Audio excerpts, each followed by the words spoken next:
This anti-personnel mine weighs 8 pounds. Not much. But try holding it with an outstretched arm.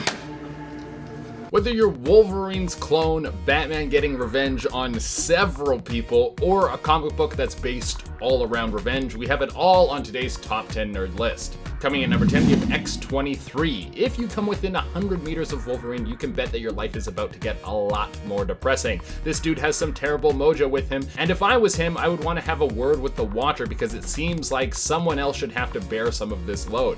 If you're a clone of Wolverine, you can bet that you're going to have a very similar life. X-23 was cooked up in a lab and trained to be a living weapon, and by trained, I mean tortured for years until she was able to escape. There's a laundry list of people that she probably wants to kill, but the man who would be most deserving of her wrath would be Xander Rice, the scientist who tormented her for years. Well, here's the thing. If you're going to make a living weapon that has thoughts, feelings, and memories, you might want to make sure that you're nicer to her because you don't want that weapon turning on you. Eventually, X-23 makes her way to Rice, and he receives a beatdown that lasts for 10 minutes. There was literally a timer in the comics that showcased how long he got smashed for. I couldn't last in a 10-minute long fight, period. It doesn't matter who I'm fighting. I don't have the cardio. Could you imagine fighting one of Wolverine's clones for 10 minutes? They would have to invent a new word for the type of concussion I would have.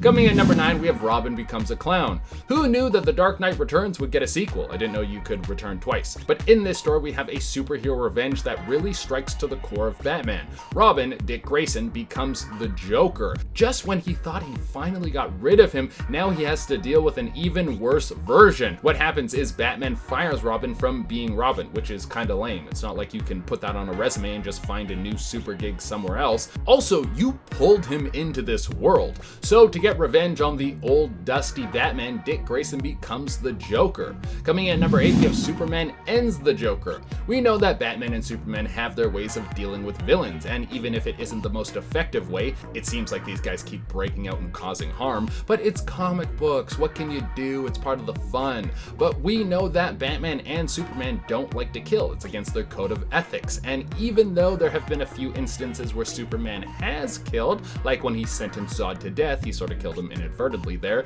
but for the most part, Supes tries to keep his hands clean. Well, there was one time when they got covered in blood, literally and figuratively. In the excellent DC fighting game Injustice Gods Among Us, there was actually a pretty thought out story for a fighter. It starts out with Joker setting up a bomb in Metropolis. He starts to branch out and mess with other heroes. Well, the bomb kills Lois Lane, and then Superman promptly goes insane. He flies down to the prison where Joker is being held, and then he smashes his hand right through his chest. And then he goes on to take over the Earth with any of the heroes that will stand with him in his new dictator style of ruling. Wonder Woman says yes, Batman says no, and then we got a game on our hands, ladies and gentlemen. Coming in at number 7, we have Molecule Man depowers Dr. Doom.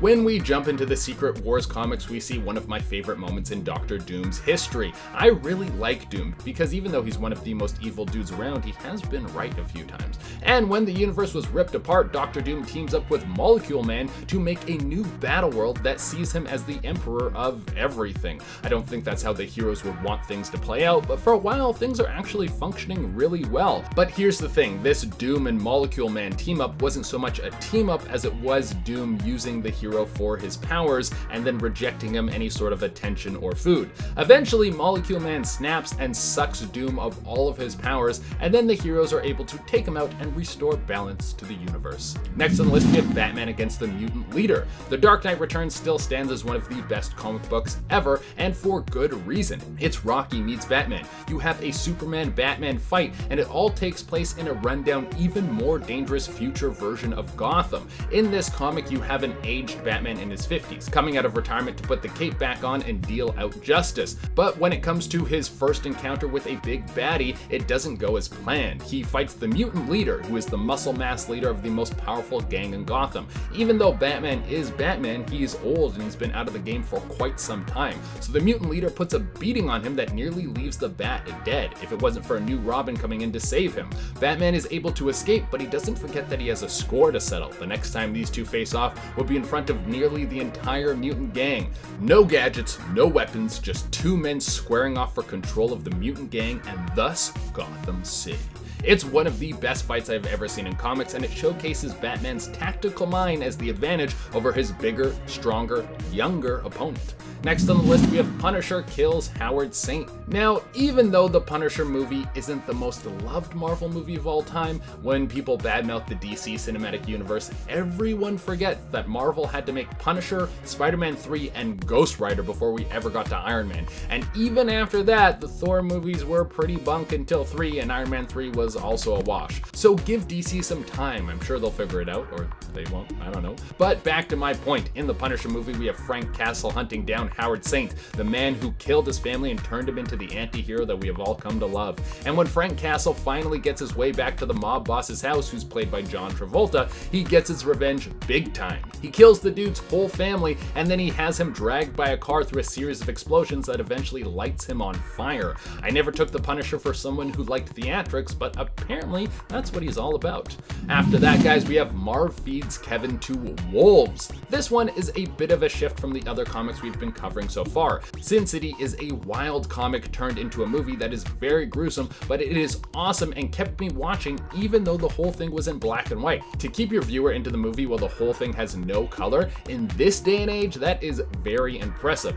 Well, in one storyline, we have Marv, who is the toughest brute who can't be killed. He wakes up next to a dead lady. Very unfortunate. He then is framed for her murder. Even more unfortunate. But he's got a soft spot for the lady who was killed, so he goes on a revenge quest to find her killer. Turns out it was an insane serial killer named Kevin who eats them and keeps their heads in jars. Yeah, I'm not making this up.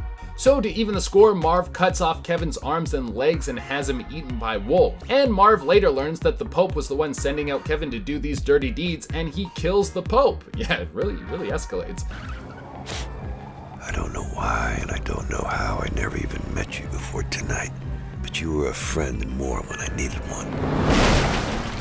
Next on the list, we have Batman goes after his parents' killers. Joe Chill was always someone who was floating around comics as a symbol, just a ghost who was the motivation for Batman. That's until the writers brought him in and had Batman track him down. God, I wouldn't want to be the man who killed Batman's parents. Once Batman finally finds out where this dude lives, he starts to torment him psychologically for days, coming to his house over and over. Joe now can't sleep because he's terrified and starts to go a little crazy. It all caps off when Batman breaks in with a gun and tells Joe the reason that he's been doing this to him. And just so you know, Joe Chill ends up taking his own life to escape the torment. So Batman won't kill, but he will do everything around it to make you kill yourself. Next on the list, we have Charles brainwashes Magneto. Charles Xavier and Magneto have been clashing heads ever since the first issue of the X-Men. These two go toe-to-toe all the time, and until more recently, they have never been able to see eye to eye. One of them wants mutants and humans to live side by side in a world where everyone is peaceful and no one ever fights, and the other sees the human race as a threat that must be put under the boot of mutant kind. Well, eventually Xavier has had enough and decides that he's going to get his revenge on his old friend slash enemy. He goes inside Magneto's mind and he rearranges things so Magneto thinks he's actually a human social worker. I can't think of a punishment more humiliating for the leader of the Brotherhood of Evil. To go from someone who used to be one of the most powerful mutants in the world, someone who hated humans with every fiber of their being, to someone who had to ride the bus so they can help humans get their life back on track. And just to rub it in, Charles goes to visit him frequently while he's stuck in this state. And coming in at the #1 spot, we got V for Vendetta. Come on, how could this not be the #1 spot? The whole story is about revenge. You can't get any closer to the biggest revenge story in comics than this one right here.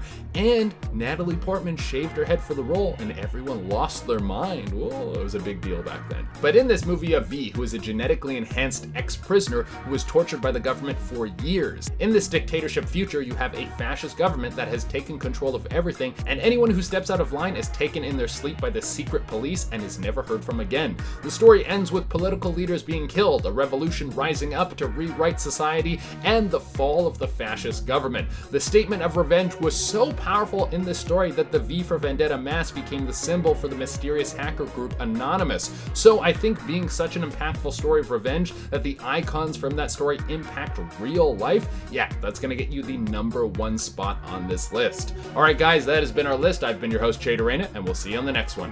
Bye.